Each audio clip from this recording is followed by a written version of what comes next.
Notre Dieu est un Dieu puissant. La Bible nous enseigne qu'il est un Père pour nous et il prend soin de nous. Et sa présence nous fait du bien. Alléluia. Il nous guérit dans sa présence.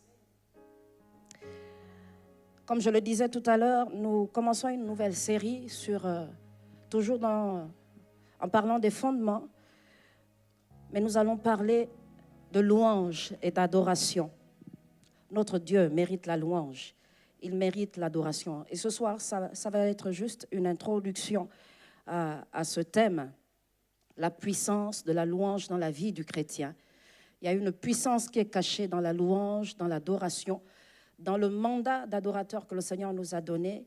Il est tellement bon que lui, il reçoit la louange, mais à travers la louange et l'adoration, il nous guérit, il nous restaure. Là où il y a sa présence, il y a la guérison, il y a la restauration, il y a la consolation. Alléluia. Notre Dieu est un Dieu bon. Dieu fait des choses extraordinaires. Vous savez, lorsque je parcours les nations, je vois beaucoup de choses que Dieu fait à travers mon ministère. Pour ceux qui ont lu mon livre, il y a des femmes stériles qui enfantent, il y a des guérisons qui se produisent dans le cadre de mon ministère, il y a des femmes ou des hommes qui passent près du divorce et que le Seigneur délivre. Il y a plusieurs choses qui se passent dans le cadre de mon ministère, mais il y a quelque chose de vraiment particulier que je chéris, c'est la présence de Dieu. Et ma prière pour chaque jour, lorsque je lève la voix vers le Seigneur, chaque jour, je ne cesse de lui faire cette prière, que chaque jour, il me trouve dans sa présence. Dans sa présence. Vous savez, on peut vivre à côté de quelqu'un sans communier avec la personne. Et on le voit particulièrement dans les couples ou dans les familles. Il y a des relations brisées dans les familles. Il y a à un moment donné, il y a des enfants qui rentrent dans une phase de rébellion et il n'y a plus de compréhension entre les parents et les enfants. Parfois, c'est dans le couple. Et ils vivent sous le même toit sans pour autant communier, sans pour autant partager des choses qui sont précieuses à la vie de famille. Et ça arrive aussi lorsqu'on vit avec le Seigneur Jésus. Il peut arriver que l'on ait le Saint-Esprit en nous sans pour autant communier avec le Saint-Esprit, sans pour autant vivre avec le Saint-Esprit. On l'a invité dans notre vie, oui, mais on ne lui laisse pas l'occasion de partager notre vie, mais surtout de nous orienter, de nous dire ce qu'il veut faire en fait. Il est venu en nous, mais quel est son objectif? Qu'est-ce que le Père veut exactement lorsqu'il envoie le Saint-Esprit dans ma vie? Lorsqu'il me donne le Saint-Esprit, qu'est-ce qu'il veut exactement? Qu'est-ce qu'il attend de moi? Qu'est-ce qu'il attend de mon rôle d'adorateur? Qu'est-ce qu'il attend de moi en tant que fils, en tant que fille de Dieu? Et l'Esprit de Dieu nous donne la capacité de comprendre la volonté de Dieu. Et c'est pourquoi la Bible nous dit dans le livre d'Éphésiens, c'est pourquoi ne soyez pas inconsidérés, mais comprenez quelle est la volonté de Dieu. On peut connaître la volonté de Dieu sans pour autant la comprendre. Alors, l'Esprit de Dieu, dans sa présence, nous aide à comprendre la volonté du Seigneur. Et c'est l'adoration qui nous aide à communier avec le Seigneur. C'est l'adoration qui nous aide à mieux comprendre le Saint-Esprit. Et durant ces quelques vendredis, nous allons voir la puissance qu'il y a dans la louange et l'adoration. Qu'est-ce qu'il y a dans ce mystère? C'est tout un mystère parce que la Bible nous montre que nous ne sommes pas les premiers adorateurs. Nous ne sommes pas les premiers adorateurs. Alors que le Seigneur créait le ciel et la terre, la Bible déclare qu'une chorale céleste était déjà là en train de célébrer le nom du Seigneur, en train de crier Hosanna au plus haut des cieux. Alors, qu'est-ce qui est caché derrière ce mandat? Il y a quelqu'un, lorsque j'ai démarré les écoles de louange, il y a une personne qui a dit à mon mari, un pasteur, qui lui a dit, pourquoi est-ce qu'on parle de ministère en ce qui concerne ta femme? C'est pas un ministère. Déjà, les femmes n'ont pas de ministère, mais encore plus la louange et l'adoration, c'est pas du tout un ministère parce que c'est pas cité dans Éphésiens 4. Lorsque vous lisez Éphésiens, pour ceux qui ne le savent pas, le livre d'Éphésiens parle des ministères et ce passage nous dit qu'il a donné les uns comme apôtres, prophètes, docteurs, etc. Et la Bible rajoute dans ce passage qu'il a donné ces différents ministères pour l'édification du corps, pour le perfectionnement des saints, c'est-à-dire faire en sorte que les saints soient meilleurs, que les chrétiens chaque jour soient enseignés, que les chrétiens sachent ce que c'est que la doctrine avec le docteur, que les chrétiens soient encouragés par un prophète, que les chrétiens soient enseignés, polis par un pasteur, etc. que des hommes qui cherchent le Seigneur le trouvent à travers le message de l'Évangile, hein, à travers les évangélistes. Et lorsque vous lisez ce passage, vous vous rendez compte que tous ces ministères qui sont cités dans Éphésiens sont tournés, comme la Bible dit, vers les hommes, pour le perfectionnement des hommes. Et comme j'aime dire souvent, on ne peut pas citer la louange et l'adoration comme étant un ministère au même titre que ceux qui sont dans Éphésiens, mais parce qu'on n'a pas besoin de perfectionner Dieu. C'est le ministère qui concerne Dieu. C'est le ministère qui est tourné vers le Seigneur, vers la personne même de Dieu, vers l'intimité même de Dieu. Et on n'a pas besoin de le perfectionner. C'est pourquoi il ne s'est pas mis au même niveau que les hommes dans Éphésiens 4. Alléluia. Donc c'est important de comprendre que c'est quelque chose que Dieu nous a donné dans nos entrailles. Pourquoi est-ce qu'on soupire après la présence du Seigneur? Mais c'est parce que c'est quelque chose qui est inscrit en nous, le fait de rechercher Dieu. Aujourd'hui, plusieurs, par différents moyens, sont en train de chercher de façon virtuelle parfois ou de façon mystique, sont en train de rechercher des solutions ou chercher à être en connexion avec des divinités. Mais les gens ne se rendent pas compte qu'ils sont en train de rechercher la personne de Jésus. Ils ne se rendent pas compte. Ils ne se rendent pas compte. On a été contacté par quelqu'un qui ne connaît pas le Seigneur et qui nous a dit, moi je ne connais pas le Seigneur, mais bon, j'ai entendu parler de vous. Je vais me marier et je ne crois pas du tout en Dieu, je suis athée, mais j'aimerais quand même que vous fassiez une prière le jour de mon mariage. Je dis, mais vous n'êtes pas athée? Vous n'êtes pas athée. Vous vous rendez compte que les hommes cherchent Dieu. Les hommes cherchent Dieu. Et ils s'autoproclament athées pour certains, mais en voulant quand même quelque chose de Dieu. Ils recherchent le Seigneur. Parce que c'est quelque chose qui a été inscrit dans leur sein quand ils ont été créés. Ils sont liés à Dieu. Alléluia. Et ce soir, nous allons démarrer cette série, la puissance de la louange dans la vie du chrétien. On peut prendre nos Bibles dans le livre de Job au chapitre 38. C'est un enseignement, donc c'est important de noter. Job chapitre 38 au verset 7.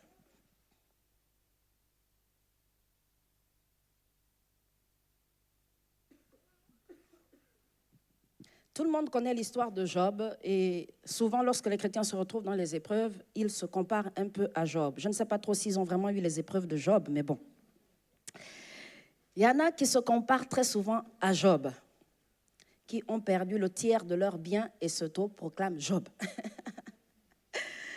Job, à un moment donné de sa vie, est en train de se plaindre. Il devient nerveux. L'épreuve le rend nerveux. Et il commence à dire des choses qui étonnent ceux qui l'entourent. À un moment donné, le Seigneur réagit et il parle à Job dans ce passage au chapitre 38. Et le Seigneur lui fait un peu des remontrances. Dieu est quelque part en train de lui dire, comme tu es si intelligent, il faut que tu répondes à mes questions. Tu es en train de sortir de grandes phrases. Alors, je vais te poser quelques questions et j'aimerais bien que tu répondes. Et la Bible dit, à partir du verset 4 du chapitre 38, donc, « Où étais-tu quand je fondais la terre? Dis-le si tu as de l'intelligence. Qui en a fixé les dimensions, le sais-tu? Ou qui a étendu sur elle le cordeau? Sur quoi ces bases sont-elles appuyées? Ou qui en a posé la pierre angulaire? Alors que les étoiles du matin éclataient en chants d'allégresse, et que tous les fils de Dieu poussaient des cris de joie. Qui a fermé la mer avec des portes quand elle s'élança du sein maternel? Quand je fis de la nuée son vêtement et de l'obscurité ses langues, quand je lui imposai ma loi et que je lui mis des barrières et des portes, quand je dis, tu viendras jusqu'ici, tu n'iras pas au-delà. Ici s'arrêtera l'orgueil de tes flots. Depuis que tu existes, as-tu commandé au matin? As-tu montré sa place à l'aurore pour qu'elle saisisse les extrémités de la terre et que les méchants en soient secoués? Pour que la terre se transforme comme l'argile qui reçoit une empreinte et qu'elle soit parée comme d'un vêtements, pour que les méchants soient privés de leur lumière et que le bras qui se lève soit brisé? As-tu pénétré jusqu'aux sources de la mer? T'es-tu promené dans les profondeurs de l'abîme? Les portes de la mort t'ont-elles été ouvertes? As-tu vu les portes de l'ombre de la mort? As-tu embrassé du regard l'étendue de la terre? Parle si tu sais toutes ces choses. Voici la grandeur de Dieu. Quelque chose de vraiment extraordinaire. Lorsque le Seigneur parle à Job, c'est comme si le Seigneur était en train de faire sa propre louange. Il est en train d'expliquer à Job certaines choses qu'il constate, mais qu'il ne peut pas lui expliquer. Le Seigneur dit à Job, est-ce que tu as déjà commandé au matin? C'est-à-dire que, est-ce qu'un jour, tu t'es tenu là à 3 heures du matin et tu as dit, maintenant que le matin vienne? C'est ce que le Seigneur est en train de demander à Job. Est-ce que tu as déjà un jour posé les limites de la mer? Tu t'es levé dans une nation et tu as dit, bon, la mer va passer par ici et elle s'arrête à tel niveau. Et quand on traverse la mer, on va de l'autre côté. La Bible dit, j'ai commandé à ce qu'elle ne déborde pas. Est-ce que toi tu l'as fait? Le Seigneur pose des questions à Job. Il dit, si tu as de l'intelligence, réponds à toutes ces questions. Voici la grandeur de Dieu. Voici la magnificence de Dieu. Et lorsque vous lisez ce passage et quand vous prenez aussi certains psaumes, vous vous rendez compte qu'à un moment donné, notre intelligence est limitée. À un moment donné, notre intelligence est limitée. C'est pourquoi c'est important pour le chrétien de comprendre que la louange, l'adoration, ce sont des choses spirituelles qui commencent dans notre esprit. Ça commence dans notre esprit. Ce n'est pas une affaire où je viens, je me lève et comme je ne suis pas malade, je ne suis pas handicapé des mains, alors j'arrive à battre des mains. Non, bien aimé, ça commence dans notre esprit. Ce n'est pas parce que je suis en bonne santé et que j'ai la capacité de sauter que j'ai décidé de louer, alors c'est moi qui le fais. Dans Ésaïe 58, la Bible déclare que le Seigneur mettra la louange sur les lèvres. Il mettra la louange sur les lèvres. Pourquoi? Parce que c'est Dieu qui sait ce qu'il attend de ses enfants. C'est celui qui sait ce qu'il est et il inspire notre louange. Lorsque Jésus est avec ses disciples, à un moment donné, il dit, Père, la Bible dit qu'il est inspiré, il est poussé par l'Esprit, et il dit, Père, je te loue, Père, poussé par le Saint-Esprit. Aujourd'hui, lorsque vous venez dans un culte, c'est important de se préparer, de prier, de se préparer à rencontrer le Seigneur. Lorsqu'on vient dans un culte, on se prépare à rencontrer Dieu. On ne vient pas parce qu'on est chrétien, et puis dimanche, c'est dans notre religion, on ne peut pas rester à la maison, alors on vient à l'église. Non, on vient à l'église parce qu'on se prépare à rencontrer le Seigneur et à communier avec les frères. Donc c'est important de se préparer à rencontrer le Seigneur. Vous pouvez venir dans de mauvaises dispositions et peut-être assister à une scène qui va vous faire perdre la foi. Ou entendre une parole qui va vous faire perdre la foi. Entendre une parole qui va vous faire perdre votre motivation. C'est important lorsque vous venez dans la maison que vous vous rendez compte que vous devez prier pour ces temps, prier pour disposer votre cœur dans la présence du Seigneur, prier qu'il se fasse entendre la voix du Seigneur pendant ces temps parce que l'Esprit de Dieu est au milieu de nous. Alors Seigneur, que j'entende ta voix pour cette semaine qui va démarrer, que j'entende ta voix pour ma famille, que je sorte de ces temps avec quelque chose, avec une orientation pour ma semaine. La Bible dit, prépare-toi à la rencontre de ton Dieu. Lorsque Job est en train de se poser toutes ces questions, le Seigneur est en train de rappeler à Job qu'il est tout petit devant son immensité. Il rappelle à Job qu'il n'est qu'un homme. Il rappelle à Job que sa chair est faible. Il rappelle à Job par-dessus tout que lorsqu'il est en train de créer le ciel et la terre, avant que la bouche de Job ne soit présente, avant que Job lui-même ne soit sur la terre, il y avait déjà des personnes qui étaient en train de le glorifier. Alors, si tu veux te morfondre dans l'épreuve, il y a quelqu'un qui va quand même me glorifier parce que cette affaire a commencé avant même que tu ne sois né. C'est ce que le Seigneur est en train d'expliquer à Job. Alors, comme disait quelqu'un, je ne laisserai pas les pierres louer le Seigneur à ma place. Hein? Quand Jésus a parlé, et il disait que si se taisait, ses enfants se taisaient, et bien le Seigneur pouvait susciter des pierres. Alors moi, je ne laisserai pas des pierres louer le Seigneur à ma place. Pourquoi je vous dis toutes ces choses? C'est pour comprendre l'objet de notre adoration. Comprendre l'objet de notre adoration. Quel est l'objet de notre adoration? Dieu est au centre de notre adoration. Jésus est au centre même de notre adoration. Et pour comprendre la puissance qu'il y a dans la louange et l'adoration, il faut comprendre les fondements. Et c'est ce que nous voyons ce soir, les fondements. Et dans ces fondements, la Bible nous explique dans ce soir, avant même qu'on ne soit formé dans le sein de notre mère, le Seigneur recevait déjà la louange, il recevait déjà l'adoration. La Bible dit que les anges éclataient en chants d'allégresse. Les anges célébraient le Seigneur. Ils étaient en train de crier en chant de triomphe, avec des chants de triomphe. Ils célébraient le nom du Seigneur. Ils glorifiaient le Seigneur. Et lorsqu'on lit ce passage de Job, on se rend compte qu'on peut être ce Job aujourd'hui par le questionnement. Et on peut être aussi ce Job, pourquoi? Parce qu'à un moment donné, on prive Dieu de la louange qu'il doit recevoir. Parce qu'on se plaint, parce qu'on murmure, parce qu'on se morfond dans l'épreuve, on s'assoit dans la vallée de l'ombre de la mort, on construit des châteaux dans la vallée de l'ombre de la mort au lieu de marcher. Et on s'assoit, on reste là et on prive Dieu de recevoir sa louange. Toutes les fois que vous confessez des paroles contraires à la parole de Dieu, vous privez le Seigneur de recevoir la louange. Ça va très loin, bien-aimés, parce que nous sommes des instruments. La Bible nous appelle des instruments de sa gloire. C'est comme si on privait Dieu d'être glorifié. C'est pas comme si, mais on prive Dieu d'être glorifié. Toutes les fois qu'on est dans une situation de péché, que ce soit par la pensée, par des actes, par des paroles, on prive Dieu d'être glorifié. On rate une occasion de glorifier le Seigneur.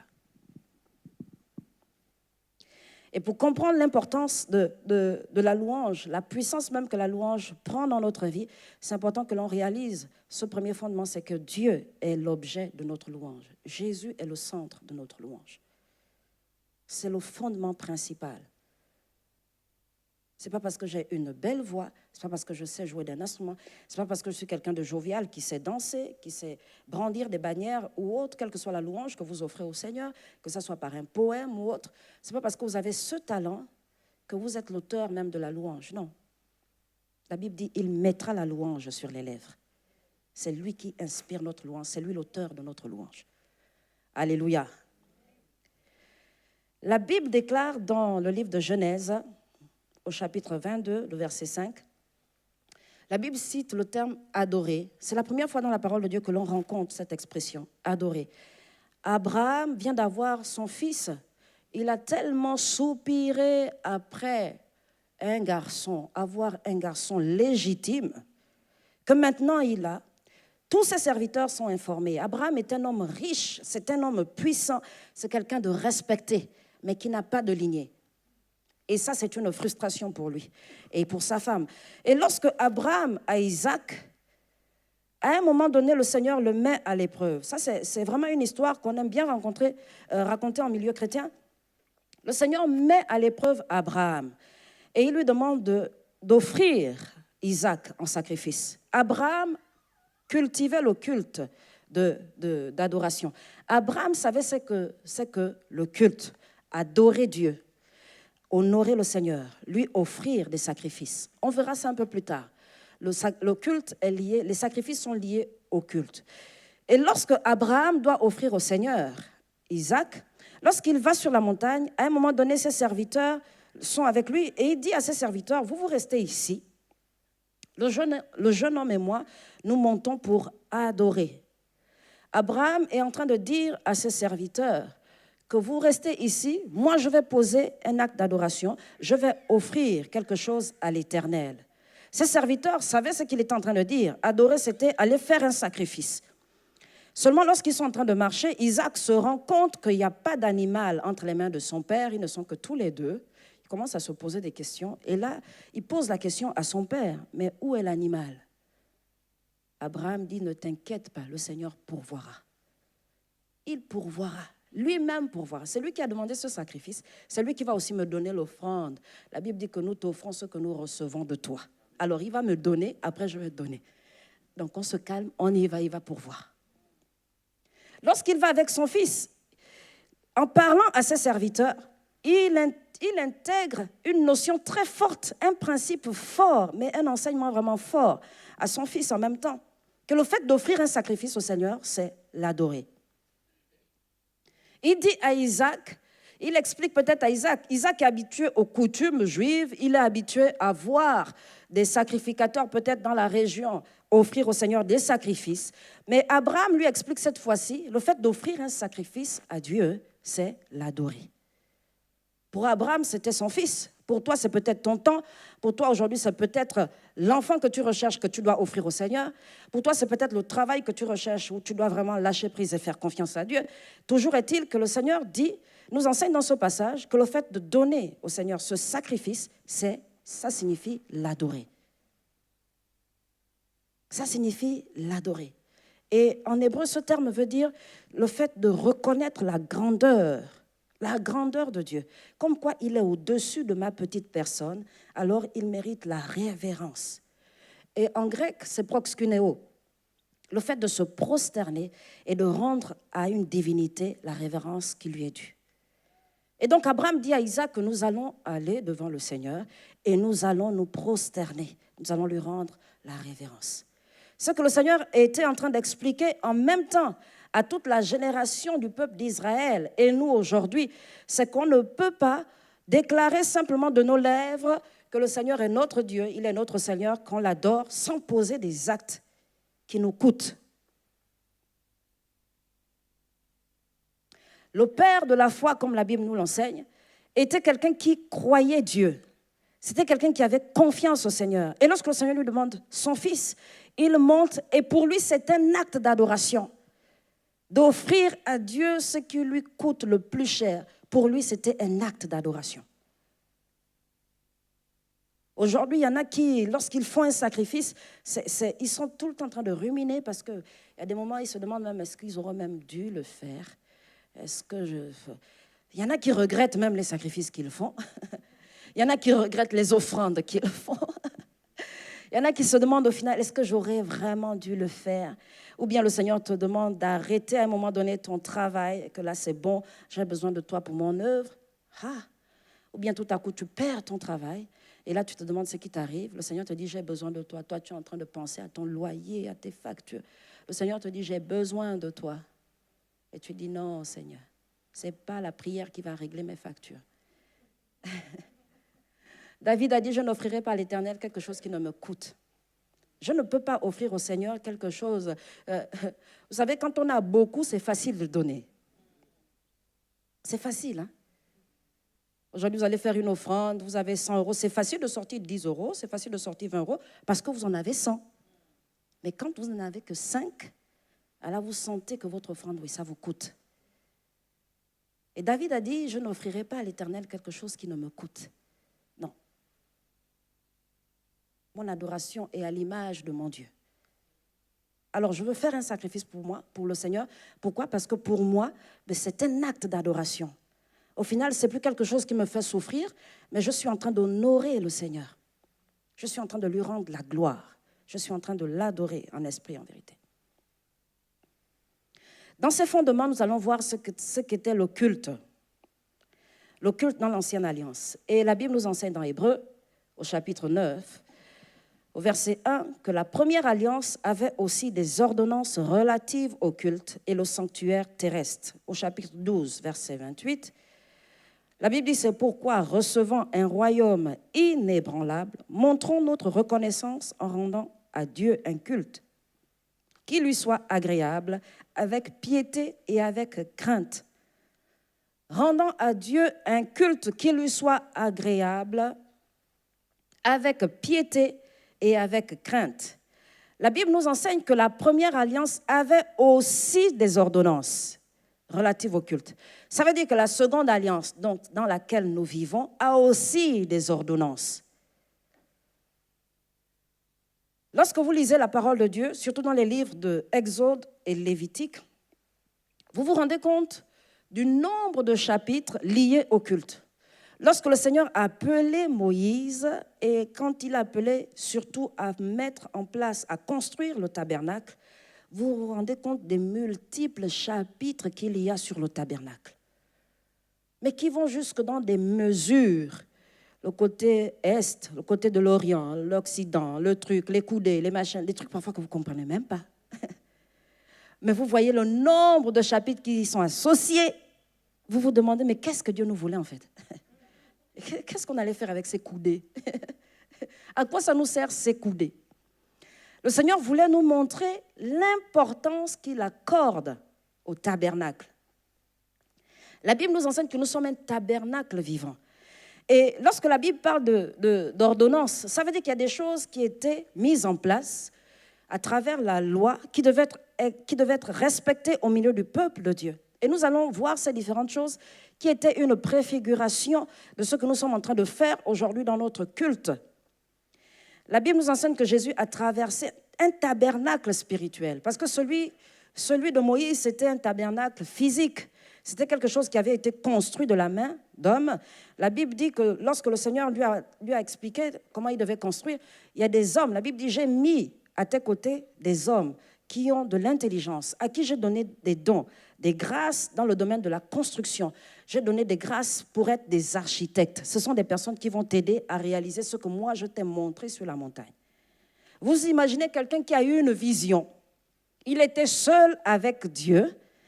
Mais la Bible dit que Dieu, lui, a donné à d'autres personnes des capacités pour aider cette personne qui a eu la vision à mettre en place cette vision. Imaginez, vous descendez de vos temps de retraite spirituelle et là, vous venez dire aux gens que voilà ce que Dieu m'a montré, nous devons construire un tabernacle. Vous entrez même dans des histoires de coudées. Expliquez aux gens jusqu'aux coudées, les trucs, l'Orient, l'Occident, etc. Il y a des gens qui vont vous dire, mais enfin, est-ce que déjà on va arriver à mettre en place juste le plan et puis ça va ressembler à quoi ton truc? Et tu es sûr que Dieu t'a parlé de coudées? L'objectif du tabernacle, c'était que Dieu fasse sa demeure au milieu du peuple d'Israël. De tout temps, le Seigneur a toujours voulu demeurer au milieu de son peuple. Et lorsque le peuple d'Israël est sorti d'Égypte, le Seigneur leur dit, je vais vous montrer un lieu dans lequel vous irez adorer. Le Seigneur montre au peuple d'Israël son église. Il lui dit, vous n'irez pas partout, je vous montrerai le lieu dans lequel vous irez m'adorer. C'est pourquoi c'est important de prier pour que le Seigneur vous montre quelle est votre église. C'est important parce que le Seigneur va donner à cette église le message qu'il faut pour votre croissance spirituelle, l'onction qu'il faut pour vous guérir, pour vous délivrer. Et c'est important que vous soyez à la bonne place pour bénéficier de cette onction. C'est très important. Il y a quelques années, lorsqu'on a démarré le ministère, on a vu beaucoup de personnes qui sont arrivées dans notre église. L'église était pleine, il y avait du monde qui arrivait de partout et des gens qui quittaient d'autres assemblées pour venir avec de mauvaises motivations pour la majorité à cette époque. Et lorsque l'apôtre André m'avait demandé de parler de la vision, lorsque j'enseignais, je disais aux gens que si Dieu ne vous appelle pas à être dans cette église, il faut partir. Il y en a qui m'ont dit, mais ce n'est pas bien ça, pasteur. Les gens vont partir de l'église. S'ils ne sont pas de cette église, il faut qu'ils partent. On n'est pas là pour faire du nombre et montrer aux gens qu'on a une grande église. Ce n'est pas l'objectif. Ce n'est pas l'objectif. Même pour ceux qui partent d'une assemblée, il faudrait que ça soit le Saint-Esprit qui vous demande de partir de là. Et Dieu sait pourquoi. Mais c'est important de partir dans de bonnes conditions. C'est-à-dire que vous voyez votre pasteur et vous lui dites ce que vous avez à cœur. Et ça, c'est très important. C'est très important. C'est important de faire les choses dans les règles. Et quand le Seigneur vous a dit que c'est votre église, attachez-vous à cette église. Attachez-vous à cette église et travaillez à ce que vous soyez épanouis dans cette église. Il y en a parfois, quand ils nous envoient des emails pour nous demander un conseil, il y a certains, parfois, ils parlent du message, le message du pasteur. Dans l'église, je ne me sens plus bien. Il n'y a plus l'onction, il n'y a plus le truc. Il y a toujours plein de trucs qui clochent autour. Lui, il est bien, quoi. Lui, c'est la fleur. Vraiment, il n'y a rien à lui dire. Non, non, non. Ce sont les autres qui sont les méchants. Vous n'allez jamais trouver une église parfaite sur la terre. Ça, c'est important de l'intégrer. Même votre église que vous chérissez ne sera pas la plus belle sur la terre. L'église connaît un mouvement de telle sorte qu'il doit avoir toujours des personnes qui rentrent, qui sortent de la rue et qui rentrent. Et donc, à un moment donné, vous allez toujours croiser quelqu'un de charnel dans l'église. Pourquoi? Parce qu'il faut que chaque jour, comme la Bible dit, l'église rajoute à l'église. Hein, le Seigneur rajoute à l'église ceux qui sont sauvés. Ça veut dire que vous allez croiser toujours des bébés spirituels, des gens qui vont vous prendre la tête, des gens qui ne vont pas comprendre ce que vous racontez, des gens aussi peut-être qui seront là depuis un bon moment et qui vous prennent aussi la tête. Mais vous faites comme David quand il a posé la question, qu'est-ce que le roi Saül devait offrir à celui qui devait battre Goliath? Il y en a qui l'ont un peu énervé. La Bible dit qu'il a tourné les talons. Il a tourné les talons, il allait ailleurs. Qu'est-ce qu'on doit offrir? Donc vous allez trouver des gens qui vont faire en sorte que vous tourniez les talons. Mais si le Seigneur vous a dit que c'est votre église, restez dans votre église et travaillez à l'épanouissement de votre église. Ça, c'est important. Mais vous ne pouvez pas être dans une église et dire que le Seigneur vous a appelé là et casser du sucre, comme on dit sur l'église.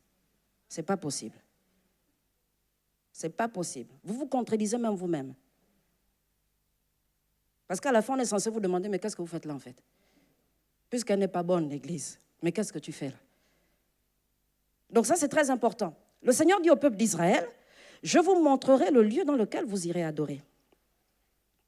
Donc le peuple d'Israël avait choisi Dieu comme roi, comme Seigneur. Vous savez qu'à un moment donné, il a perdu son identité en voulant ressembler, comme il disait, nous voulons ressembler aux autres peuples, comme les nations qui nous environnent. Nous voulons un roi comme les nations qui nous environnent. Et quand le Seigneur parle à Moïse, il lui dit que ce n'est pas toi que ce peuple rejette, c'est moi. Pourquoi? Parce que le Seigneur était le roi d'Israël. Il était le Seigneur, le maître, le roi d'Israël, le Dieu tout-puissant. Et il voulait ce peuple pour lui, et il voulait que ce peuple lui appartienne entièrement.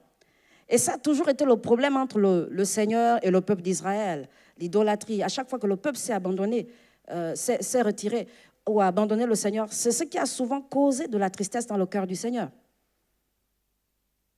Et lorsque la Bible nous enseigne dans ce passage d'Exode, on va lire ensemble le livre d'Exode.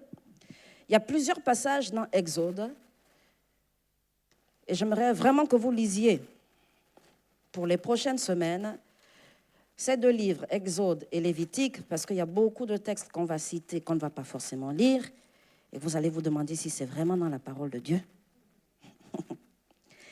Parce qu'il y a des histoires bizarres dans Lévitique. Vous vous demandez si c'était vraiment le peuple de Dieu, celui-là. Exode 17.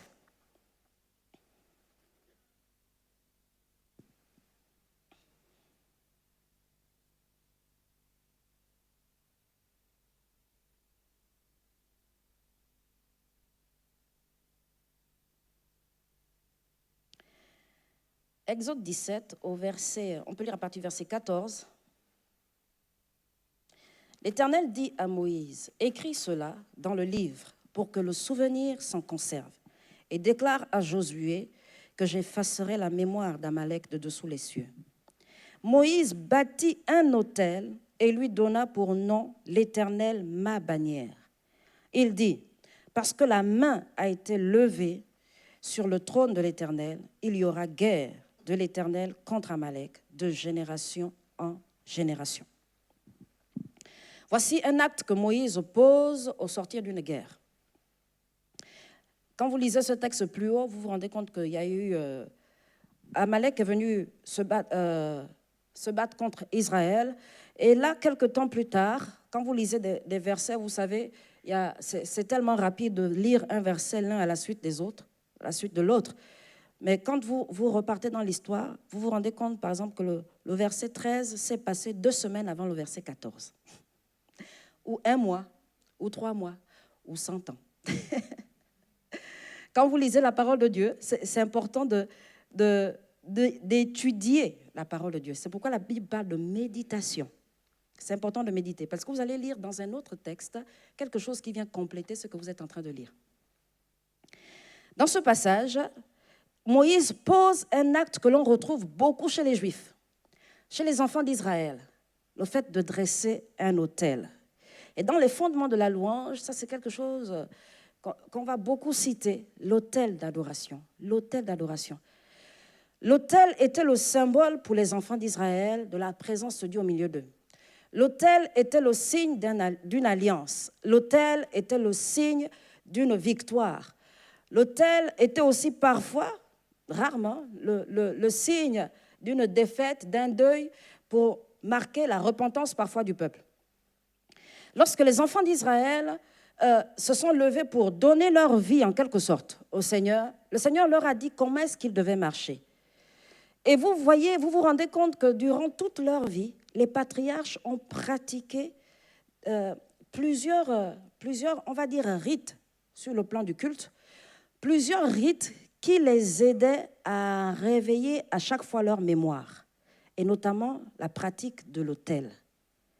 Poser une pierre et dire, quand les gens passeront par là et verront cette pierre, ils se souviendront qu'à cet endroit, voici ce qui s'est passé. C'est un autel. Parfois, c'est quelqu'un qui a été exaucé par le Seigneur et qui dit, voilà, je bâtis un autel à cet endroit. C'est le signe de mon action de grâce avec Dieu. Et parfois, il offre un sacrifice au Seigneur. Et les enfants d'Israël pratiquaient beaucoup cette bonne coutume. L'autel, dresser, élever un autel en l'honneur de l'Éternel. Et aujourd'hui, un autel dans ta vie, ça peut être un temps de prière. Ça peut être un moment que tu arrêtes pour le Seigneur, peut-être 2 heures dans ta journée ou 2 heures dans la semaine où tu te mets vraiment à part, où tu t'enfermes loin de la télévision, ordinateur, Internet, etc., téléphone, et où tu dis au Seigneur, ça c'est un temps rien que pour toi et moi. Je dresse cet autel dans ma maison, rien que pour toi et moi. L'autel, ça peut être aussi parfois une alliance que vous concluez avec le Seigneur pour rappeler au Seigneur ce qu'il a fait dans votre vie. L'autel rappelle toujours la mémoire, réveille la mémoire du Seigneur. Et à chaque fois que vous criez à l'Éternel, vous vous rappelez, Seigneur, j'ai fait un autel, j'ai dressé un autel et j'ai fait une alliance avec toi. Alors souviens-toi. Ce sont des choses auxquelles le Seigneur est vraiment sensible. Vraiment sensible. Pourquoi est-ce qu'on voit plusieurs choses sur la première alliance?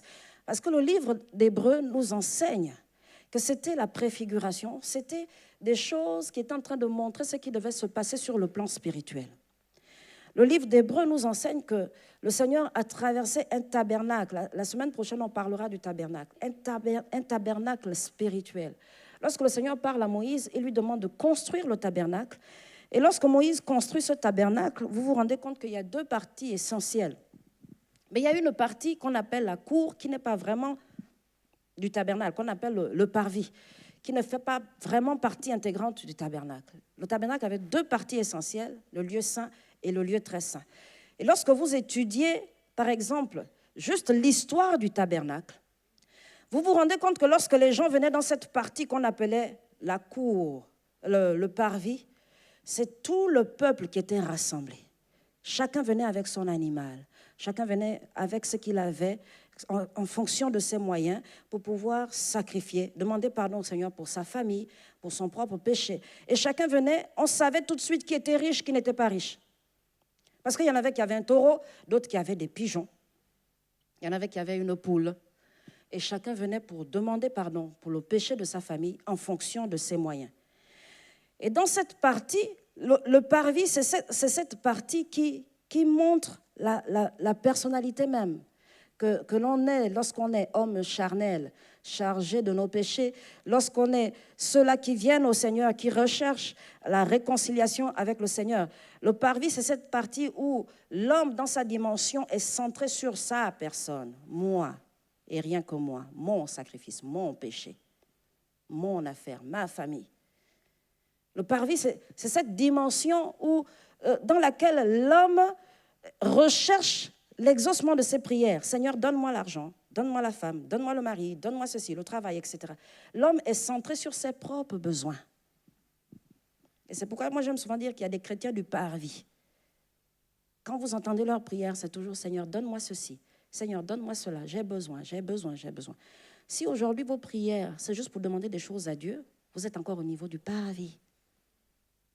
Il faut dire aux voisins, il faut sortir du parvis. Là. C'est bon, là. C'est bon. On t'attend dehors. Il faut sortir du parvis. Ce n'est pas le bon endroit. Et il y a une louange aussi du parvis.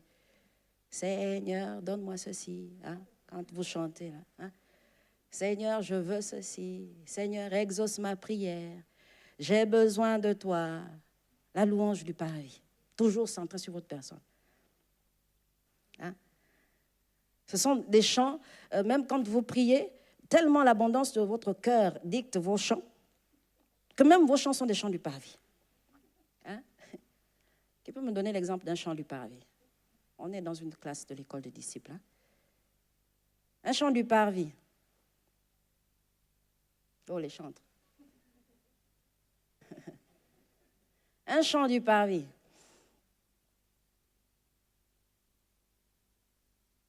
Pardon?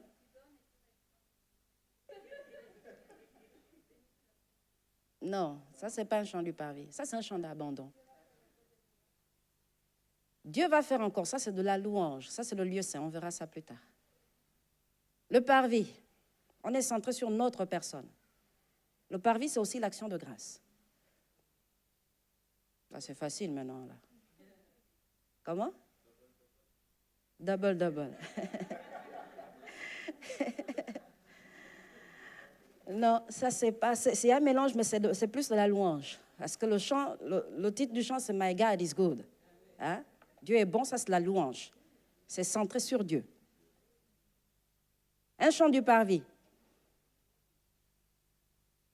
Vous avez le droit de vous tromper. Hein? J'ai besoin de te sentir près de moi. Ouais, ça peut être le parvis. Un chant du parvis. Oui. Je veux me réjouir dans le Dieu de mon salut. Oui, ça c'est le parvis. Je veux me réjouir dans le Dieu de mon salut, hein, en Jésus mon roi. Il rend mes pieds, c'est moi là, c'est moi quoi. Voilà. Il rend mes pieds semblables. C'est moi, c'est centré sur moi, oui. Un dernier chant du parvis.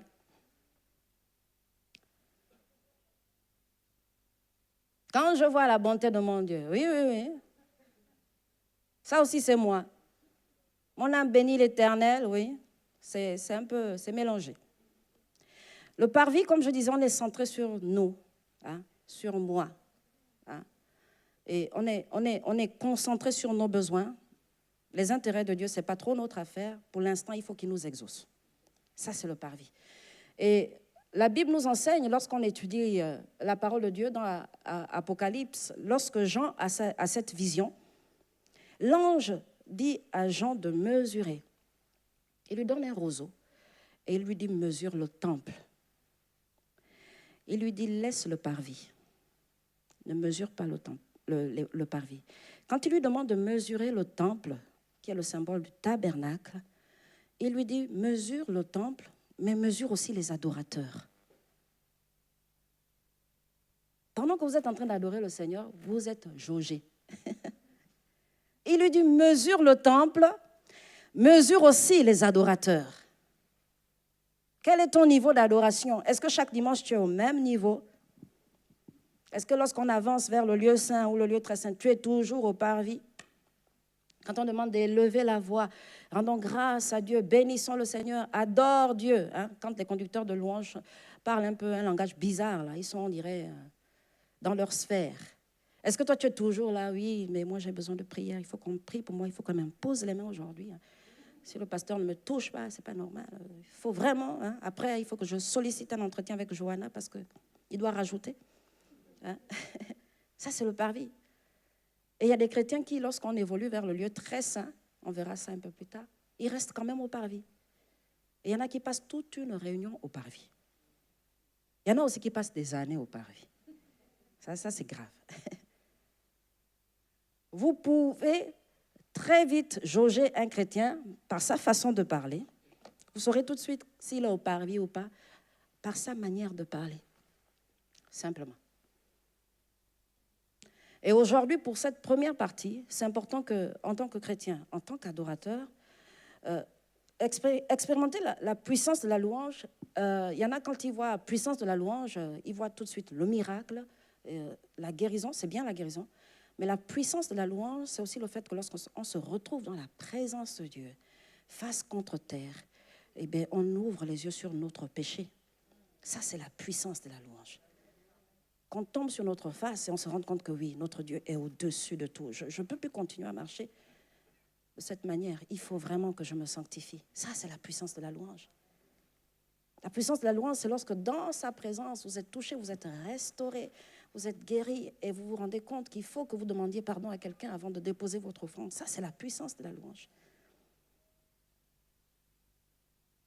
Et pour cette série, que le Seigneur nous aide vraiment à expérimenter, c'est au final de vivre vraiment ce que c'est que l'intimité avec Dieu. vivre l'intimité avec Dieu. Il y a des choses pour lesquelles vous n'aurez même pas besoin de prier et vous allez voir vos prières être exaucées.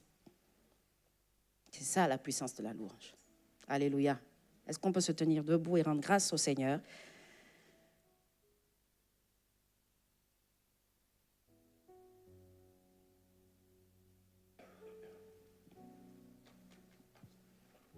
Que le Seigneur fasse de nous de véritables adorateurs, qu'il adore en esprit et en vérité. Qu'il adore en esprit et en vérité. Que ça soit notre priorité. Alors qu'on élève la voix ensemble et que l'on puisse prier.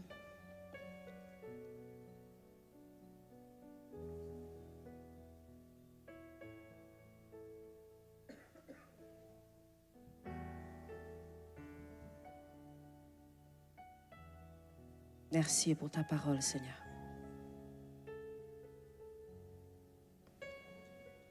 Fais de nous de véritables adorateurs, Seigneur. Donne-nous d'expérimenter la puissance de la louange, l'adoration. Donne-nous d'expérimenter une nouvelle intimité avec toi. Alors nous voulons disposer nos cœurs chaque fois que nous venons dans ta maison. Lorsque nous venons te rencontrer, donne-nous de disposer nos cœurs. Donne-nous de mieux te connaître. Donne-nous de nous préparer à te rencontrer, Seigneur. Que ça soit un événement pour nous, Seigneur. Donne-nous de nous préparer à la rencontre de notre Dieu. Que ton nom soit sanctifié, Seigneur, que ton nom soit béni. Que la louange, que la gloire te revienne à toi seul qui es Dieu. Nous te bénissons pour ta parole, Seigneur. Dans le nom de Jésus, nous avons prié. Amen. Alléluia.